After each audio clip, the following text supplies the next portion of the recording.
أحبتي، بعد أيام قليلة سينفق مثل هذا المبلغ وأكثر لألعاب نارية ستحرق في الهواء لمدة دقيقة. وإنني سأقف أمام هذا الأمر وقفتين. الوقفة الأولى لما سألوا عمر وجاءوا لعمر قالوا: يا عمر، نريد أن نكسو الكعبة بالحرير. سألتكم بالله، هل هناك أعظم من أن تكسى الكعبة بالحرير؟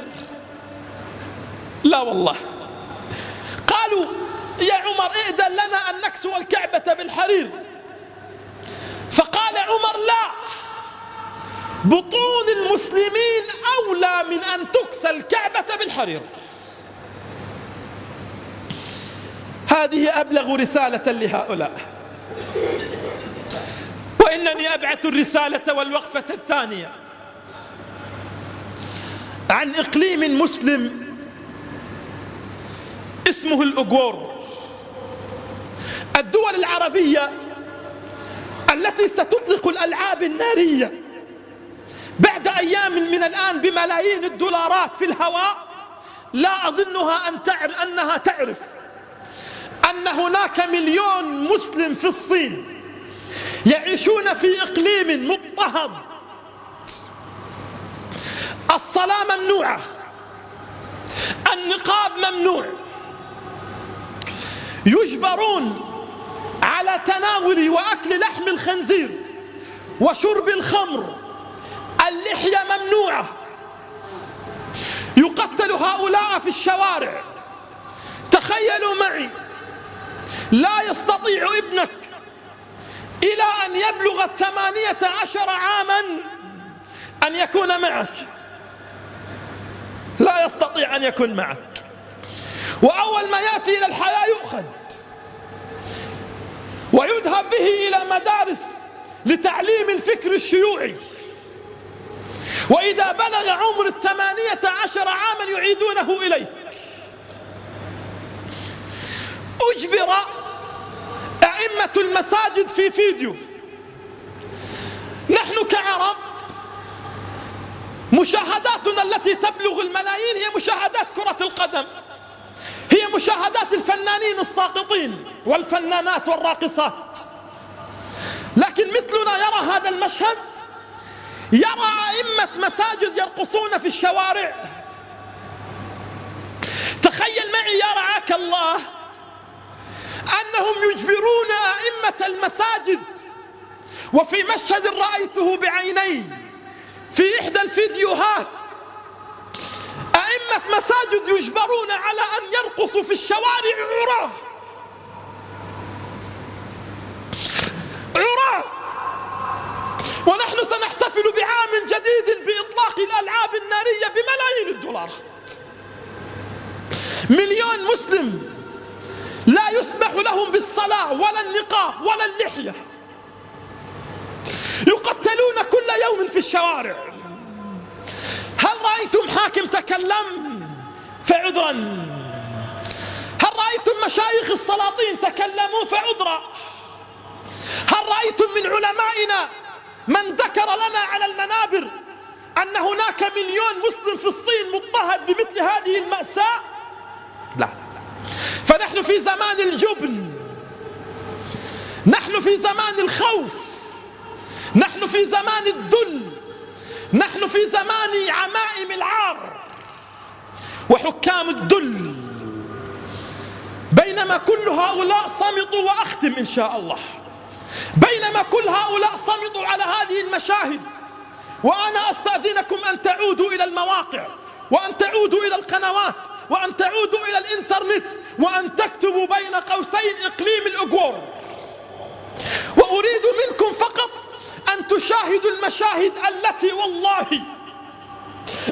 والله يتقطع لها الفؤاد من كمد إذا كان في القلب إيمان وإسلام. صمد كل هؤلاء، وخرج لاعب كرة قدم أوزيل يذكر المسلمين وهم أولى بنجدة هؤلاء، يذكر المسلمين أنه في آخر الأرض لكم إخوة، لكم إخوة. أوزيل ذكر هؤلاء، ذكر من؟ ذكر مشايخ المنابر، وذكر علماء السلاطين، وذكر حكام العار، لاعب كرة قدم، ذكرهم أن هناك 1,000,000 مسلم مضطهد في الصين. وبالله عليكم انتبهوا، لا والله، بالله عليكم استيقظوا، لا والله، أن اتجهت إلى بلد فيها الإسلام وجدتها كالطير مقصوص الجناح. هذا في الصين، هذا في إقليم الأوغور في الصين. وبينما أيضا ليس ببعيد عنا إخواننا في إدلب كل يوم منذ عام كامل ما بين 200 إلى 500 شهيد. ووالله المشاهد التي نراها كل يوم وتصلنا من إدلب والله والله والله تدمي الحجر قبل البشر. أقول لهؤلاء لا تعولوا على البشر، لا تعولوا على القمم، لا تعولوا على الحكام، لا تعولوا على المشايخ. أقول لهم إن كانوا إخواننا المضطهدين في الصين أو إخواننا المضطهدين في إدلب التي تسقط عليهم البراميل المتفجرة ليل نهار ويستشهدون بالمئات، حتى أنني قبل أن آتي أردت أن أقرأ شيئا من الأخبار عن إدلب. واعلموا أنه من لم يشعر بالمسلمين فليس منهم، من لم يشعر بآلام المسلمين فليس منهم. لا بارك الله فينا، ولا بارك الله في الخطب، ولا بارك الله في هذه الأجساد، ولا بارك الله في العلم الذي نحمله في صدورنا إن لم نقل قولة حق. أليس المسلم للمسلم كالجسد الواحد؟ لماذا تفرقنا؟ لماذا تفرقنا؟ لماذا لا يحق لي أن أتكلم عن مسلم يعذب في الصين؟ هذا المسلم أوزيل اللاعب حرم أن يدخل الصين، حرم أن يدخل الصين، وممنوع أن يدخل الصين حتى في السياحة. هذا لاعب كرة قدم مشهور يتابعه الملايين، منعوه لأنه قال كلمة حق.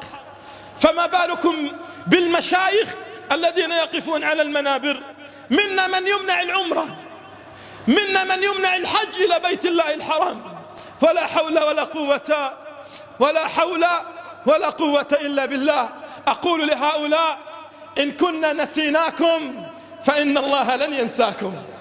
إن كنا نسيناكم في غمرة الحياة وفي غمرة استقبال العام الجديد وفي غمرة الدنيا، اعلموا يا أهل إدلب، واعلموا يا أهلنا المسلمين في الصين، اعلموا أننا إذا نسيناكم فإن الله لا ينساكم. سيأتي الضياء عما قريب بإذن الله، وسيصحو الفجر. واعلموا أن النصر يغفو لكن لا ينام، النصر يغفو لكن أبدا لا ينام.